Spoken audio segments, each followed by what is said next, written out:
Hello everyone, एक बार फिर से आपका स्वागत है हमारे इस चैनल पर। आज हम आपके लिए एक और इंटरेस्टिंग और बहुत ही ज़्यादा आपके लिए इंपॉर्टेंट वीडियो लेकर के आए हैं, जो एग्जाम के पॉइंट ऑफ व्यू से बहुत ज़्यादा इंपॉर्टेंट है। अगर आप फाइनेंशियल मैनेजमेंट का कोई सब्जेक्ट पढ़ रहे हैं या कुछ ऐसा पढ़ रहे हैं जहाँ पे फाइनेंस को कवर किया गया है, तो ये टॉपिक आज के लिए आपका जो है बहुत ही इंपॉर्टेंट है। एग्जाम में ज़रूर एक क्वेश्चन इसका बन सकता है। सो आज का टॉपिक हमारा है source of short term finance. कि शॉर्ट टर्म फाइनेंस के कौन कौन से तरीके हैं, यानी कि जब आपको थोड़े टाइम के लिए, शॉर्ट टर्म यानी कि कुछ समय के लिए जब आपको थोड़ा सा फाइनेंस चाहिए होता है, पैसे चाहिए होते हैं, तो उसके लिए आप कहाँ कहाँ जाकर के दरवाज़ा खड़खड़ा सकते हो, या कौन कौन से ऐसे रास्ते हैं जहाँ से आप वो छोटे देर के लिए वो कर्ज उठा सकते हो। तो वो सारे सोर्सेज, वो सारे स्रोतों के बारे में आज हम इस वीडियो में जो है डिस्कस करेंगे। तो पूरी वीडियो एंड तक देखिएगा। साथ ही साथ अगर पहली बार हमारी वीडियो देख रहे हैं या फिर पहली बार हमारे चैनल पर आए हैं या आते जाते रहते हैं, तो प्लीज़ हमारे चैनल को सब्सक्राइब कर लीजिए, साथ में बने हुए छोटे से बेल आइकन को प्रेस कर दीजिए, ताकि जितनी भी आने वाली फ्यूचर में वीडियोस होंगी उसका नोटिफिकेशन आप तक सबसे पहले पहुंच जाएगा। So let's start the video. सबसे पहला सोर्स जिससे आप शॉर्ट टर्म फाइनेंस देख सकते हैं वो है आपका ट्रेड क्रेडिट। ट्रेड क्रेडिट का मतलब क्या है? क्रेडिट मतलब उधार पे सामान लेना, और ट्रेड यानी कि जब आप सेल परचेज कर रहे होते हो। तो मान लो मुझे जो है आज कुछ सामान लेना है, मुझे जो है आज के लिए जो मेरे बिजनेस को कैरी ऑन करने के लिए मुझे कुछ सामान खरीदना है, या फिर हमें रॉ मटेरियल खरीदने हैं। तो मैं गई अपने सप्लायर के पास जो मुझे रॉ मटेरियल देता है। मैंने कहा कि यार मुझे ये सब जो है चीज़ें सप्लाई कर दे, पर मेरे पास अभी पैसे नहीं है, तो तू मुझे उधार पे दे दे, मैं तेरे को कुछ टाइम बाद जो है वो पैसे वापस कर दूंगी। तो उसने कहा चलो ठीक है, तुम्हारे साथ हमारा लंबा काम हो चलता है, तुम्हारे साथ जो है हमारी जान पहचान अच्छी है या दोस्त यार है, तो चलो हम तुम्हें ये पैसा उधार पे दे देते हैं और तुम सामान लेकर के चले जाओ। पर यहाँ पे थोड़ा सा ध्यान रखना कि हमें जल्द से जल्द पैसे दे देना। ऐसा नहीं है कि साल 2 साल तक तुम रखते रहो। तो एक तरीका तो ये हो गया आपका जो है शॉर्ट टर्म फाइनेंस लेने का, कि यहाँ पे आपने सामान ले लिया और जो है उसको जब आपको पैसे देने थे उसकी जगह आपने क्या किया, क्रेडिट कर दिया, ट्रेड क्रेडिट को यहाँ पे अप्लाई कर दिया। तो under this type of short term finance, goods और service are purchase without paying for them presently.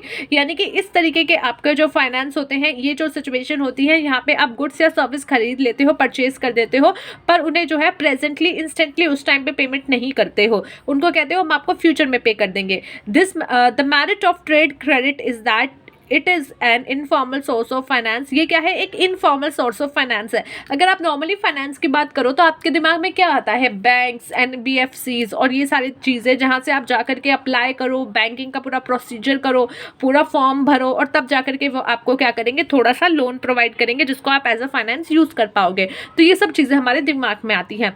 पर एक ये आपका सोर्स भी है जो कि एक इनफॉर्मल सोर्स है। ट्रेड क्रेडिट क्या है? एक इनफॉर्मल सोर्स है। यहाँ पे आपको ज़्यादा पत्र पत्रिका करने की ज़रूरत नहीं होती है, ज़्यादा पेपर वर्क की ज़रूरत नहीं होती है, which is quite convenient and does not involve any formal agreement. जो कि ये क्या है? एक क्वाइट कन्वीनियंट तरीका है जिससे आप थोड़ा सा पैसा अपने लिए ले सकते हो, शॉर्ट टर्म फाइनेंस कर सकते हो, और यहाँ पे जो है आपका कोई भी फॉर्मल अग्रीमेंट नहीं इंक्लूड होता। ठीक है। Next one is a commercial paper. Commercial paper क्या होता है? एक तरीके से प्रॉमिसरी नोट होता है, जहाँ पे क्या करा जाता है, अनसिक्योर्ड प्रॉमिसरी नोट। इसके बदले में कोई आपकी कोलेटरल सिक्योरिटी नहीं होती है, और ये एक लार्ज कॉर्पोरेट हाउस, जो बड़ी कंपनियां होती हैं जिनको फंड्स रेज करना होता है, वो अपने शॉर्ट टर्म फंड्स को रेज करने के लिए, या शॉर्ट टर्म फंड्स की जो है जो कमी होती है उसको पूरा करने के लिए कमर्शियल पेपर इशू करती हैं। तो ये क्या है? अनसिक्योर्ड प्रॉमिसरी नोट, जो कि इशूड है by large corporate house for raising funds with a view to meeting their short term डेप्ट ऑब्लिगेशन। जो उनका शॉर्ट टर्म डेप्ट ऑब्लिगेशन होता है उसको मीट करने के लिए वो ये लेती हैं।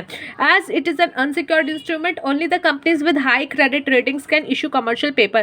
अब देखो unsecured instrument है, यानी कि अब जैसे कि आप देखो, आप कहीं से लोन लेने जाते हो तो आपको उसके अगेंस्ट कुछ रखना पड़ता है, सिक्योरिटी में रखना पड़ता है, और अगर आपके पास कुछ नहीं है तो जिस चीज़ के लिए आप लोन ले रहे होते हो उसी को एज अ जो क्या माना जाता है, एक तरीके से मान लिया जाता है कि ये चीज़ हमारी ही हो जाएगी। फिर ठीक है, पेमेंट आप करोगे हमारी ही रहेगी अगर आप आगे चल के कहीं इशू करते हो।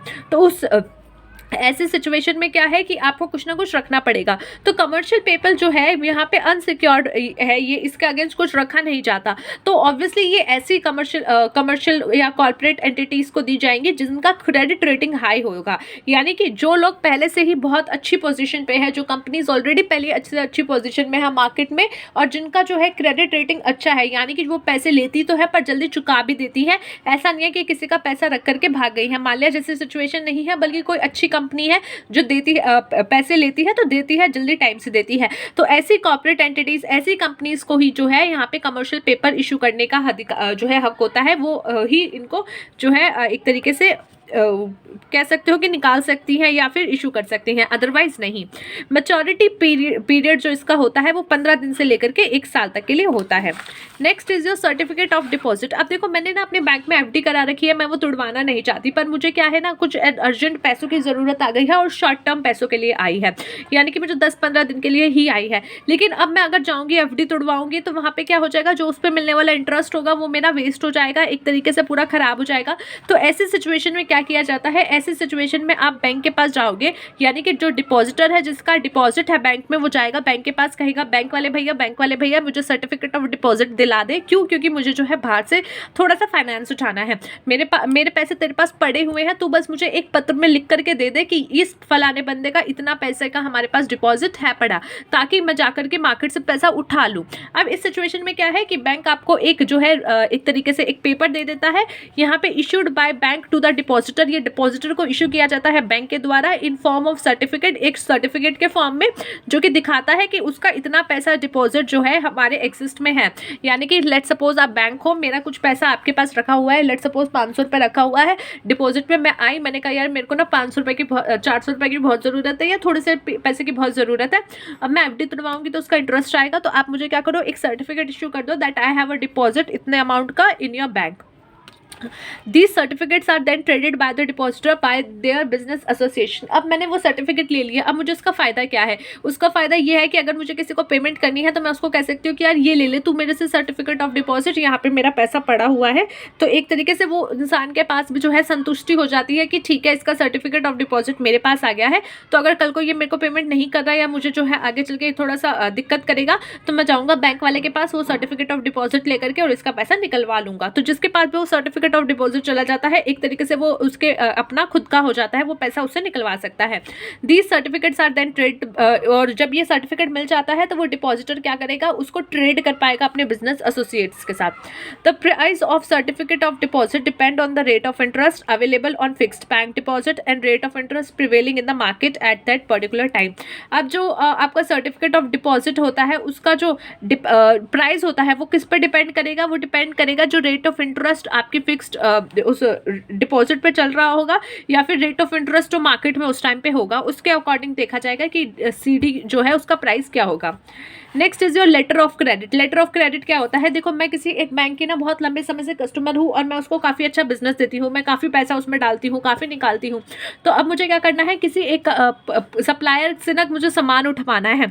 अब वो सप्लायर को डर है कि कहीं मैं जो हूँ क्रेडिट पे सामान तो दे दूँ पर ये बंदा भाई कहीं भाग जाए या ना भागे। और नॉर्मली ये कब होता है, जब हम ओवरसीज ट्रांजेक्शन करते हैं, एक्सपोर्ट इम्पोर्ट का जब काम करते हैं तो ये शब्द ज़्यादा सुनने में आता है, लेटर ऑफ क्रेडिट। अब इस सिचुएशन में क्या हो सकता है, बैंक कहेगा कि चल तू चिंता मत कर, तुझे वो है ज़्यादा नहीं जानते पर मैं एक रेप्यूटेड बैंक हूँ, एक कंट्री का एक रेप्यूटेड बैंक हूँ और उसके कंट्री का जो रेप्यूटेड बैंक होगा, हम दोनों कहीं ना कहीं कनेक्टेड होंगे क्योंकि देश के जितने भी बैंक हैं एक दूसरे से कनेक्टेड हैं थ्रू किसी एक सिचुएशन में, जो कि क्या होता है जैसे स्विफ्ट कोड है, किसी एक देश से दूसरे देश पेमेंट जा रही है तो वो कहीं ना कहीं कनेक्शन उनका बैठा हुआ होता है।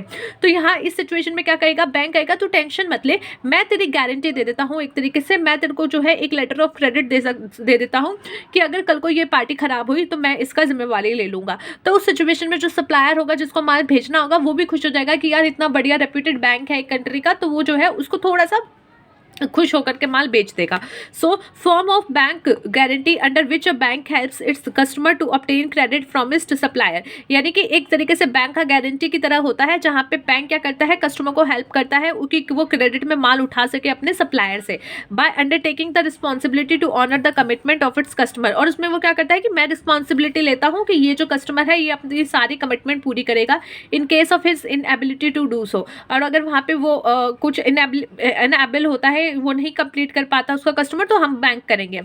It is issued by banks in respect of specific transaction only, और ये सिर्फ एक ही ट्रांजैक्शन के लिए होगा। ऐसा नहीं है कि मैंने बैंक वाले से जाकर के एक लेटर ऑफ क्रेडिट ले लिया और उसी के 10-12 फोटोकॉपी करके हर जगह बांटी जा रही हूँ और सप्लायर से माल उठाई जा रही हूँ। नहीं, एक ट्रांजैक्शन को लेकर ही वो इशू होता है, पर्टिकुलर ट्रांजैक्शन को। अगर आपको दोबारा चाहिए तो आप उस दोबारा बैंक के पास जाओगे, अप्लाई करोगे और वो दूसरे पार्टी के अगेंस्ट में जो है उसका लेटर ऑफ क्रेडिट देंगे।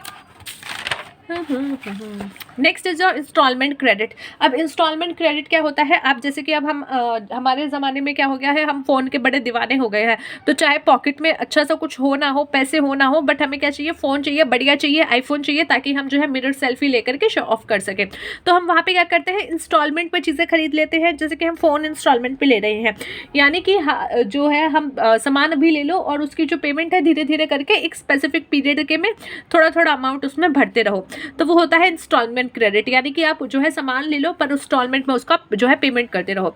तो इस तरीके का जो फाइनेंस होता है बायर, उसमें बायर क्या होता है? Buyer is required to pay make payment in equal instalment. Buyer जिसने सामान लिया है, जो इंस्टॉलमेंट पर सामान उठा रहा है, उसको इक्वल इंस्टॉलमेंट पे करनी पड़ती है, जो कि नॉर्मली 1 महीने के अंदर या एक टाइम पीरियड होता है, जो कि नॉर्मली 1 महीने का टाइम पीरियड चलता है, और वहाँ पे आप अपनी इक्वल इंस्टॉलमेंट डालते हो। अब वो इंस्टॉलमेंट में आपकी 2 पेमेंट्स आती है, एक आपकी प्रिंसिपल पेमेंट, एक इंटरेस्ट पेमेंट। तो वहाँ पे उन दोनों को मिला करके एक इंस्टॉलमेंट बनाई जाती है। Next is your bank finance. ठीक है, अब आपके पास कुछ भी नहीं है, आप जो है अब बड़ी कंपनी नहीं हो तो कमर्शियल पेपर नहीं यूज़ कर सकते, आपके पास डिपॉजिट नहीं रखे हुए तो आप सीडी भी नहीं ले सकते, क्रेडिट पे आपको कोई माल देता नहीं है, नाम आपने इतना खराब कर रखा है। ठीक है, इंस्टॉलमेंट भी आपको कोई नहीं दे रहा, तो अब आपके पास जो बचा वो क्या होता है? बैंक का फाइनेंस, यानी कि बैंक के पास जाकर के फाइनेंस ले लो, बैंक के पास जाकर के लोन ले लो कि भैया हमें कुछ समय के लिए अपने बिजनेस को कैरी ऑन रखने के लिए थोड़ा सा अमाउंट चाहिए। हालांकि ये बात सुनने में कभी कभार बच्चे कहते हैं कि यार थोड़े दिन के लिए चलाने के लिए फाइनेंस चाहिए का क्या मतलब है? तो आप देखो बच्चा, आप जो है कुल्फी वाली स्टोर नहीं चला रहे हो, लेट सपोज एक बहुत बड़ा बिजनेस चला रहे हो, टाटा अंबानी जैसे बिजनेस चल रहे हैं, आपके जो है 50 बिजनेस है। ठीक है, और हर 50 बिजनेस के 50 अलग अलग कंपनियां बनी हुई है, हर इंडस्ट्री में आपकी कंपनीज बनी हुई हैं। तो उस सिचुएशन में जो है आपको बहुत बड़े अमाउंट चाहिए होते हैं अपनी वर्किंग कैपिटल बनाए रखने के लिए। डेली रूटीन के जो खर्चे होते हैं ना, वो भी बहुत ज़्यादा हो जाते हैं। यहीं पे अगर मैं एक छोटी सी नुक्कड़ पे दुकान को खोखा डाल के बैठ जाऊँ, तो वहाँ पे अगर मुझे दिन की चाय का खर्चा होना होगा तो वो मान लो 20 से 30 रुपए होगा, पर वहीं पे अगर बड़ी कंपनीज में देख लूँ तो वो चाय का खर्चा भी लाखों करोड़ों में जा सकता है। तो इस तरीके से जो जैसे ये डेली बेसिस का ऑपरेशंस होते हैं, उसके लिए भी आपको जो है शॉर्ट टर्म फाइनेंस की जरूरत पड़ जाती है, जिसको नॉर्मली हम वर्किंग कैपिटल बोलते हैं। तो for business organisation, borrowing from bank is a common and important source of fund. आपके बिजनेस ऑर्गेनाइजेशन के लिए बैंक से लोन लेना बहुत ही कॉमन हो गया, बहुत ही कॉमन है और बहुत ही इंपॉर्टेंट सोर्स है आपका शॉर्ट टर्म फाइनेंस के लिए, short term working capital finance के लिए। Bank assessee the work capital requirement of borrower and approve a credit limit. और बैंक क्या करता है? बैंक देखता है कि इनकी यार बहुत ज़्यादा रिक्वायरमेंट है वर्किंग कैपिटल की, अच्छी खासी है, और ये एक अच्छी पार्टी है, तो उनको क्या कर दिया जाता है? क्रेडिट लिमिट दे दी जाती है। अब इसका मतलब क्या है? इसका मतलब है या तो आप थोड़ा सा लोन भी ले सकते हो बैंक से, या फिर आप जो है ओवर ड्राफ्ट फैसिलिटी ले सकते हो। जैसे कि आपका जो क्रेडिट अकाउंट्स होते हैं, जैसे नॉर्मल लोगों के सेविंग अकाउंट होते हैं जिसमें हम अपने पॉकेट मनी 100-200 रुपये बचे हुए डाल देते हैं, लेकिन जो क्रेडिट अकाउंट होते हैं, क्रेडिट टाइप के अकाउंट होते हैं, करंट अकाउंट होते हैं, करंट अकाउंट होते हैं, उनमें कुछ फैसिलिटीज दी जाती हैं उनको कि क्रेडिट लिमिट ले सकते हैं। जैसे कि मेरे अकाउंट में आज 50 लाख रुपए हैं, ठीक है, सोचने में क्या जा रहा है, और मेरा करंट अकाउंट है, अगर मुझे पास 50 लाख रुपए, मैं बिजनेस चला रही हूँ और मेरा बैंक जानता है कि एक अच्छा व्यक्ति है, तो वो मुझे कहेगा कि हम आपको 5 लाख का क्रेडिट लिमिट देते हैं।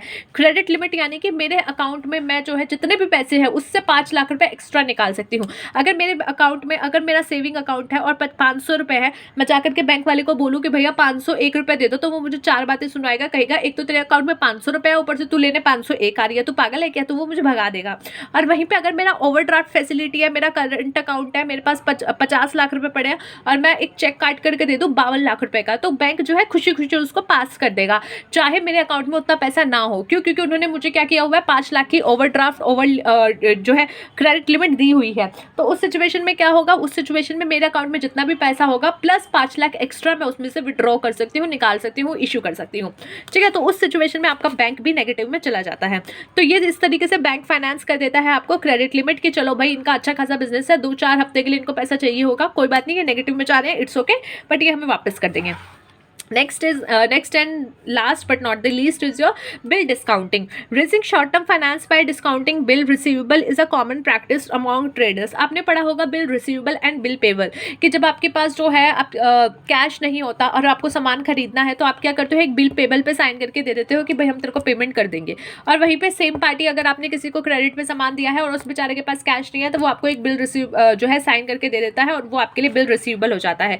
ठीक है, तो उस सिचुएशन में अब आपके पास कुछ बिल रिसीवेबल पड़े हैं, कुछ डेटर ने आपको लिख करके दिए हैं, बट अब आपको जो है अर्जेंटली पैसे की ज़रूरत आन पड़ी है और वो बिल रिसीवेबल जो है सिर्फ कागज़ की टुकड़ी है, उसमें सिर्फ लिखा हुआ है कि हम आपको पेमेंट करेंगे इतने डेट पे, पर आपको आज ही अभी इसी वक्त चाहिए पैसा। तो आप क्या करोगे, लेके जाओगे उसको बैंक में डिस्काउंट करा लोगे, यानी कि जितना पैसा उस पर लिखा होगा उससे थोड़ा सा कम करके वो आपको बैंक दे देगी। तो discounting is done by a bank on the consideration of discount charges और कमीशन अमाउंट। जो भी उनका डिस्काउंटिंग चार्जेस और कमीशन अमाउंट होगा वो काट करके आपको पेमेंट कर देगी। On due date the bills और discounted are presented by the bank to the borrowers customer. अब आप सोचोगे मैंने जो बैंक को जाकर के दे दिया, बैंक को क्या फायदा हुआ, बैंक के पास अब वो पेपर आ गया है, वो जाकर के जब भी उसकी मैच्योरिटी डेट होगी, जिस व्यक्ति ने उसको लिखा होगा, जो बोरोवर होगा, उसके मुंह पे जाकर के मारेगी और कहेगी ला हमारा पैसा हमको वापस दे। तो वो कहेगा, सामने वाली पार्टी कहेगी मैंने तो उसको लिख के दिया था। फिर आप कहोगे एज अ बैंक कहोगे कि नहीं उसने हमको दे दिया, हमने उसको पैसे दे दिए, उसका लेना देना खत्म हो गया, अब मेरे पास ये जो है बिल रिसीवेबल है, जो भी है, अब तू मेरे को पैसा दे। और वो जो कस्टमर जिसको आपने उधार पे माल दिया था वो फिर अब बैंक को पैसा दे देगा। इसमें बैंक का क्या बेनिफिट हुआ कि बैंक ने आपको डिस्काउंट पे यानी कि कुछ पैसा काट करके आपसे वो एक तरीके से बिल रिसीवेबल खरीद लिया है और अब वो जो है दोबारा वापस जाकर के उस कस्टमर को दे रहा है, तो उसको तो फुल अमाउंट मिलेगा। लेट सपोज 500 रुपये का था तो उसमें से 10 रुपये उसने अपने चार्जेस काट करके आपको 490 रुपये दे दिए, पर सामने वाली पार्टी से वो वापस 500 रुपये ले रहा है, तो 10 रुपये का यहाँ पे बैंक को फायदा हो गया। So on the due date, the bills so discounted are presented by the banker to the borrower's customer for payment and the entire amount is collected by the bank. तो ये थी आज की आपकी वीडियो। मिलते हैं नेक्स्ट वीडियो में एक अगले टॉपिक के साथ। तब तक के लिए take care of yourself and take care of your health and I hope आपको अच्छा लगा हो वीडियो, समझ में आया हो। अच्छा लगा हो शेयर करना, लाइक करना एंड सब्सक्राइब करना।